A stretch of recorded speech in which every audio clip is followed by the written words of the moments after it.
गुरुग्राम, जो एक modern city, ऊंची ऊंची बिल्डिंग्स, चमचमाते मॉल और रात भर जगमगाती सड़कों से भरा हुआ था। लेकिन इस शोरगुल और भागदौड़ के पीछे कुछ ऐसी कहानियां भी छिपी हैं जो आपके रूह तक को हिला कर रख देगी। यह कहानी भी एक ऐसी ही एक खौफनाक सच्चाई पर आधारित है। एक ऐसी सच्चाई जिससे हर कोई बचना चाहता है लेकिन कोई बच नहीं पाता। रात का वह अजीब फ़ोन कॉल। अमित एक आईटी प्रोफेशनल था। गुरुग्राम के डिले फेज 4 में एक आलीशान अपार्टमेंट में अपनी पत्नी प्रिया और छोटे बेटे रोहन के साथ रहता था। सब कुछ ठीक ठाक चल रहा था, लेकिन पिछले कुछ दिनों से उसके साथ अजीब घटनाएं हो रही थी। एक रात जब अमित अपने लैपटॉप पर ऑफिस का काम कर रहा था, तभी उसके फ़ोन की घंटी बज उठती है। उसने स्क्रीन देखी, अनलॉक नंबर। उसने सोचा कि इस वक्त कौन कॉल कर सकता है। उसने बड़बड़ाते हुए फ़ोन उठाया। अमित दूसरी तरफ से धीमी और घबराई हुई आवाज़ आई। हाँ, कौन? खिड़की से बाहर देखो। अमित के शरीर में झुरझुरी दौड़ गई। वह धीरे धीरे उठा और खिड़की के पास जाकर पर्दा हटाया, लेकिन बाहर तो कुछ भी नहीं था। बस सड़क पर एक हल्की हल्की धुंध फैली हुई थी। उसने फिर फ़ोन से लगाया, लेकिन अब वहाँ कोई नहीं था। कॉल कट चुकी थी। बिल्डिंग की तीसरी मंजिल का डरावना कमरा था। अमित और प्रिया का फ्लैट 8वीं पर था। अमित और प्रिया का फ्लैट 8वीं मंजिल पर था, लेकिन उसी बिल्डिंग की तीसरी मंजिल के एक फ्लैट के बारे में कई अजीब बातें मशहूर थी। कहते थे कि वहाँ कोई नहीं रहता, लेकिन कई बार रात में वहाँ से किसी लड़की की चीखने की आवाज़ आती थी। अमित को इन बातों पर यकीन नहीं हो रहा था, लेकिन जब से उसे अजीब फ़ोन कॉल्स आने लगे थे, तब से उसका दिमाग इस ओर जाने लगा था। एक दिन जब अमित लिफ्ट से ऊपर जा रहा था, तभी लिफ्ट तीसरी मंजिल पर जाकर अचानक रुक गई। लिफ्ट का दरवाज़ा खुला और वहाँ कोई नहीं था, लेकिन जैसे ही अमित बाहर देखने के लिए थोड़ा आगे बढ़ा, उसे किसी ने पीछे से धक्का दे दिया। वह घबरा कर पीछे हटा, लिफ्ट के अंदर जाकर बटन दबा दिया। जब लिफ्ट ऊपर जाने लगी, तब उसे लिफ्ट के शीशे में कुछ दिखा। एक लड़की जिसकी आंखें कोयल जैसी काली थी और जो उसे घूरे जा रही थी। अमित इस घटना के बाद बहुत डर सा गया था। उसने अपनी पत्नी प्रिया को यह बात बताने की कई बार कोशिश की, लेकिन उसने इसे उसकी थकान का नतीजा समझा। अगले दिन जब अमित अपने पड़ोसी शर्मा जी से मिला, तो उसने उन्हें तीसरी मंजिल की घटना के बारे में सारी जानकारी बता दी। शर्मा जी का चेहरा पीला पड़ गया। अमित बेटा, तुमने कभी गौर किया है कि तीसरी मंजिल का वो फ्लैट हमेशा बंद ही रहता है? यहाँ कोई भी नहीं रहता, फिर भी कभी कभी वहाँ से डरावनी आवाज़ें आती हैं। लेकिन ऐसा क्यों? शर्मा जी ने एक लंबी सांस ली और धीरे से बोले, क्योंकि वहाँ एक लड़की की मौत हो चुकी थी।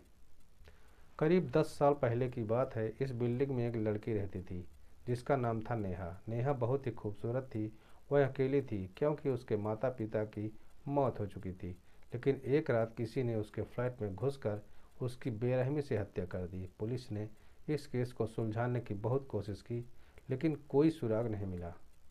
बस एक अजीब बात सामने आई कि नेहा के पड़ोसियों ने बताया था कि उसकी मौत के बाद भी वे कई बार उसकी परछाई को देख चुके थे। अब अमित को समझ में आ रहा था कि उसके साथ क्या हो रहा था, लेकिन डर के बावजूद उसने फैसला किया कि वह इस रहस्य से पर्दा उठाएगा। उस रात जब प्रिया और रोहन सो रहे थे, अमित ने तीसरी मंजिल के उस फ्लैट का दरवाज़ा खटखटाया। कोई जवाब नहीं आया, लेकिन जैसे ही वह जाने लगा, दरवाज़ा खुद ब खुद खुल गया। कमरे के अंदर घना अंधेरा था। अमित ने अपनी फ़ोन निकाला और फ्लैश लाइट ऑन की। जैसे ही उसने लाइट आगे बढ़ाई, उसे सामने दीवार पर कुछ लिखा दिखाई दिया। तुम मरोगे। अमित का दिल ज़ोर ज़ोर से धड़कने लगा। तभी अचानक कमरे में ज़ोर की हवा चली और दरवाज़ा ज़ोर से बंद हो गया। अचानक अमित को लगा कि कोई उसके पीछे खड़ा है। उसने धीरे धीरे गर्दन घुमाई और जो उसने देखा उससे उसकी रूह कांप गई। नेहा का भूत, वही काली आंखें, उलझे हुए बाल, खून से लथपथ चेहरा। तुम यहाँ क्यों आए हो? भूतनी की आवाज़ गूंज उठी। अमित लड़खड़ाते हुए पीछे हटा। मैं बस सच जानना चाहता हूँ। सच। भूतनी हंसी और पूरा कमरा कांपने लगा। सच ये है कि मैंने बदला लिया है, लेकिन मेरा काम अभी पूरा नहीं हुआ। किससे बदला? उस आदमी से जिसने मुझे मारा, और अब तुम्हारी बारी है। अमित चीखता हुआ दरवाजे की ओर भागा, लेकिन दरवाज़ा लॉक हो चुका था। भूतनी हवा में तैरती हुई उसकी तरफ बढ़ने लगी।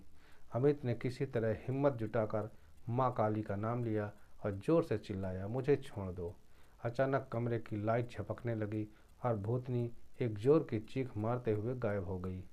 दरवाज़ा खुद ब खुद खुल गया और अमित भागता हुआ अपने फ्लैट में पहुंच गया। इसके बाद उसने न तो तीसरी मंजिल की तरफ देखा और न ही वहां जाने की कभी हिम्मत की। कुछ दिनों बाद वह अपनी फैमिली के साथ गुरुग्राम छोड़कर किसी और शहर चला गया। लेकिन क्या वाकई ये सब खत्म हुआ? कुछ महीने बाद उसी बिल्डिंग में एक और नया किराएदार आया। एक रात उसे भी अनलॉक नंबर से फ़ोन आया, खिड़की से बाहर निकलो। गुरुग्राम की वो खौफनाक रात। सिद्धार्थ को लगा कि कोई लड़की फ्रैंक कर रही है, लेकिन जब उसने गौर से देखा तो लड़की के पैर जमीन से कुछ इंच ऊपर हवा में तैर रहे थे। उसके गले से एक धीमी चीख निकल गई और तभी लाइट्स झपकने लगी। अचानक उसके कमरे का दरवाज़ा खुद ब खुद जोर से खुला। कौन है? उसने कांपती आवाज़ में पूछा। कोई जवाब नहीं आया उधर से, लेकिन फर्श पर गीले पैरों के निशान बनते जा रहे थे, बिल्कुल उसी तरफ जहां सिद्धार्थ बैठा था। सच्चाई जो थी वह सामने आने लगी थी। अगली सुबह सिद्धार्थ ने अपने पड़ोसी शर्मा जी से इस घटना का जिक्र किया। शर्मा जी ने उसकी तरफ देखा और बोले, तुम्हें भी फोन आया था क्या?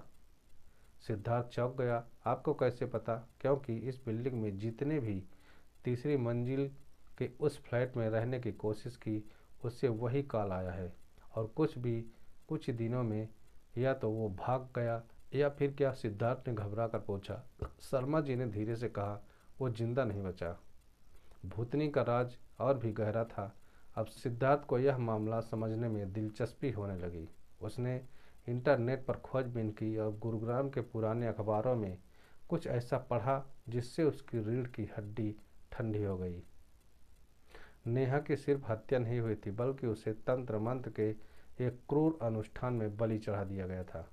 उसका हत्यारा एक तांत्रिक था जो अमरत्व का रहस्य पाने के लिए उसकी हत्या कर रहा था। लेकिन अनुष्ठान अधूरा रह गया था और उसी कारण नेहा की आत्मा इस दुनिया में फंस गई थी। फिर से हुआ आमना सामना। सिद्धार्थ ने तय कर लिया कि वह इस आत्मा की मुक्ति के लिए कुछ न कुछ जरूर करेगा। उस रात सिद्धार्थ तीसरे मंजिल के उस फ्लैट के बाहर खड़ा था, हाथ में गंगा जल और हनुमान चालीसा लिए हुए था। जैसे उसने दरवाजे पर हाथ रखा, वह खुद ब खुद खुल गया। अंदर अंदर एकदम अंधेरा था और हवा में किसी जले हुए मांस की बदबू सी आ रही थी। तभी कमरे में रखे शीशे में उसने देखा कि नेहा का भूत उसके ठीक पीछे खड़ा था। तुम मुझे मुक्ति नहीं दे सकते, भूतनी चिल्लाई और अचानक कमरे में जोरदार आंधी चलने लगी। सिद्धार्थ ने हिम्मत जुटाई और चिल्लाया, मैं तुम्हारी मदद करना चाहता हूँ नेहा। नेहा का भूत चुप हो गया। उसकी आंखों में आंसू आ गए। मुझे शांति चाहिए, लेकिन मेरा हत्यारा अब भी जिंदा है। सिद्धार्थ चौंक गया। हाँ, वो तांत्रिक अब भी लोगों की बलि चढ़ा रहा है। अगर तुम सच में मेरी मदद करना चाहते हो तो उसे रोको। सिद्धार्थ ने अगले कुछ दिनों तक गुरुग्राम के पुराने अपराध रिकॉर्ड खंगाले। उसने पता लगाया कि उस तांत्रिक का नाम राघव नाथ था और वह अब भी गुरुग्राम के बाहरी इलाके में एक काली शक्ति वाले आश्रम में रहता था। सिद्धार्थ ने पुलिस को इस बारे में बताया, लेकिन कोई भी तांत्रिक के खिलाफ कार्रवाई करने को तैयार नहीं था। कोई भी जो उसके पास गया जिंदा वापस नहीं लौटा। एक पुलिस अधिकारी ने डरते हुए कहा कि सिद्धार्थ ने खुद तांत्रिक का सामना करने का फैसला कर लिया। वह अपने कुछ दोस्तों के साथ आश्रम पहुंचा। राघवनाथ वहां पर बैठा हुआ था, आंखें बंद, मंत्र बुदबुदाता हुआ था। तुम्हारी हिम्मत कैसी हुई यहाँ आने की? तांत्रिक ने आंखें खोलते ही कहा। तेरा खेल अब खत्म हो गया, सिद्धार्थ ने कहा। सिद्धार्थ चिल्लाया और गंगा जल उस पर छिड़क दिया। जैसे ही गंगा जल तांत्रिक पर पड़ा, वह दर्द से चिल्लाने लगा। तभी अचानक नेहा का भूत प्रकट हुआ। अब तेरा अंत आ चुका है, नेहा चिल्लाई और उसकी आत्मा तांत्रिक के शरीर में अंदर समा गई। तांत्रिक का शरीर बुरी तरह जलने लगा और कुछ ही पलों में वह राख में बदल गया। आखिरकार नेहा को मुक्ति मिल ही गई। तांत्रिक के मरते ही नेहा की आत्मा शांत हो गई और सिद्धार्थ को धन्यवाद कहकर उसकी आवाज़ गूंज उठी और फिर वह धीरे धीरे हवा में घुलकर गायब हो गई। अब सच में सब कुछ खत्म हो गया था। सिद्धार्थ ने चैन की सांस ली और गुरुग्राम लौट आया, लेकिन कुछ दिनों बाद उसे फिर से वही अनलॉक नंबर कॉल आया। इसे बाहर देखो।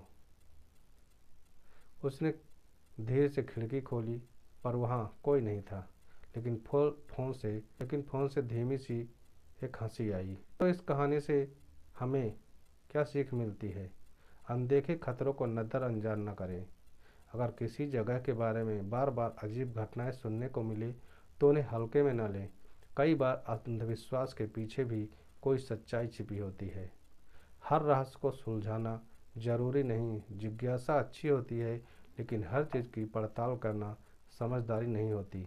कभी कभी कुछ रहस्यों को छेड़ना भारी पड़ सकता है। सुरक्षित रहना जरूरी है। अगर किसी जगह या व्यक्ति से अजीबोगरीब आवाज़ मिले तो वहाँ ज़्यादा देर न रुके। सेफ्टी को हमेशा प्राथमिकता दें। अपनों को नज़रअंदाज न करें। जब अमित ने प्रिया को अपनी डरावनी घटनाओं के बारे में बताया तो उसने इसे गंभीरता से नहीं लिया।